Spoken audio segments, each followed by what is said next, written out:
En rouge, clic gauche de la souris. En bleu, clic droit de la souris.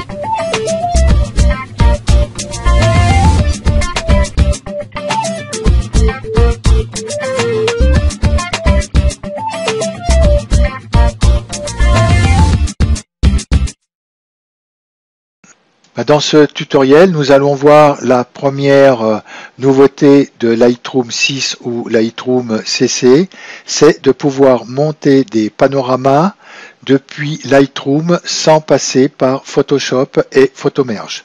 Alors ceci a un gros avantage parce que Lightroom travaille avec les fichiers bruts des appareils à photo. Là, j'ai 3 photos qui ont été faites avec mon appareil Nikon et qui étaient en format NEF. Et Lightroom les a transformées en format DNG qui reste un format brut. Donc l'avantage, c'est que nous allons pouvoir monter notre panorama avec ces 3 photos sans s'occuper des réglages de luminosité et de contraste. Et à la fin du montage, lorsque le panorama aura été exécuté, nous ferons les réglages de luminosité et de contraste. Et tout ça en format brut de l'appareil. Et nous pourrons enregistrer aussi notre panorama en format DNG. Pour ce tutoriel, j'ai réalisé une collection que j'ai appelée Panorama, où j'ai 3 photos. Vous n'êtes pas obligé de faire comme ceci, vous pouvez très bien aller dans toutes vos photos et choisir les photos qui vont vous servir pour le montage panoramique sans être obligé de faire une collection. L'avantage de faire la collection, c'est lorsque mon panorama sera réalisé, il viendra ici se rajouter en bas de la galerie. Pour faire un montage panoramique avec Lightroom, il faut aller dans le module développement. Dans ce module développement, je vais être obligé de saisir toutes les photos qui vont me servir à faire ce montage panoramique. Alors là, je fais simplement CTRL-A pour choisir ces 3 photos. Je viens sur l'écran du centre, je fais un clic droit et j'ai modifier dans ou fusion de photos. Alors, dans modifier dans, c'était l'ancien système où nous étions obligés de passer par fusion panorama dans Photoshop. Alors, maintenant, en faisant ici fusion de photos, je pourrais aller directement dans panorama. La touche raccourcie, c'est CTRL plus M. Je pourrais aussi, si je le souhaite, passer en haut par photo et fusion de photos et ici faire panorama, ce qui revient au même. Je clique sur panorama. Lightroom me crée l'aperçu de mon diaporama et voici le résultat du montage. Alors là-dessus, je pourrais choisir différentes options pour la fusion diaporama.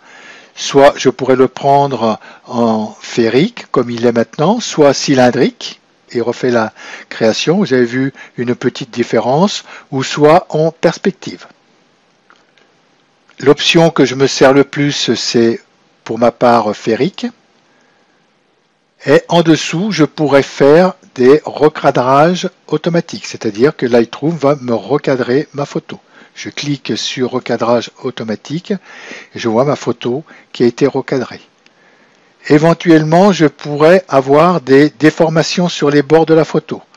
Alors, je vais pouvoir, avec ce curseur, régler ces déformations. Vous voyez, quand je l'avance, vous voyez la photo qui se transforme et où je suis recadré par rapport au bord. Pour voir mieux ce qui se passe, je pourrais éventuellement décocher le recadrage automatique. Et on voit que si je redescends le curseur de déformation de bord, là je me retrouve exactement comme était ma photo au départ. Et si maintenant j'agis sur ce curseur, vous allez voir, vous voyez les bords qui remontent. C'est ce qui va me servir pour régler la déformation sur les bords de mon panorama. Alors je vais laisser ici recadrage automatique. Les bords comme ils étaient là, c'était très bien. Je vais les mettre peut-être à 50. 49-50, oui. Et là-dessus, je vais faire fusionner. Alors, on voit que Lightroom, là-haut, travaille avec la barre et il est en train de me fusionner ces 3 photos pour les transformer en panorama. Le panorama maintenant est affiché en bas dans la galerie. Je clique sur ce panorama et je vais pouvoir travailler avec ce panorama comme on travaillait avec les photos. Je vais avoir tous les outils qu'on avait à notre droite pour mieux régler mon diaporama. Alors vous voyez que mon diaporama est en format DNG, donc je vais avoir tous les réglages d'un fichier brut. Si le recadrage ne me plaît pas, par exemple, je pourrais aller sur l'outil recadrer et redresser, et là je vais pouvoir travailler dessus comme sur une photo, exactement la même chose. Si je voudrais changer l'angle, vous voyez, je peux changer mon angle. Si éventuellement mon panorama n'est pas droit, et bien je vais pouvoir travailler là-dessus. Là, je vais désélectionner ce que je viens de faire. Je vais pouvoir aussi travailler sur tous les réglages de base, les couleurs, changer la température. Je vais pouvoir travailler sur la balance de blanc, la clarté. Je vais pouvoir faire des courbes de tonalité, exactement comme si on travaille sur une photo, et tout cela en format DNG. Vous voyez que c'est un gros avantage. Je pourrais aussi travailler sur le TSL, sur les couleurs, en cliquant ici, et par exemple rajouter un peu plus de vert, en travaillant sur les verts, vous voyez, rendre un peu plus vert, mais mon image d'ici. Je pourrais travailler aussi sur les bleus du ciel, vous voyez, comme ceci, sur les bleus verts. Je pourrais faire des filtres et des effets à mon panorama. Vous voyez, c'est tout de même un très gros avantage, et nous avons notre panorama qui est ici au format DNG. Voilà pour ce qui était sur la nouveauté du diaporama avec Lightroom 6 et Lightroom CC. Nous allons voir maintenant les nouveautés avec l'HDR.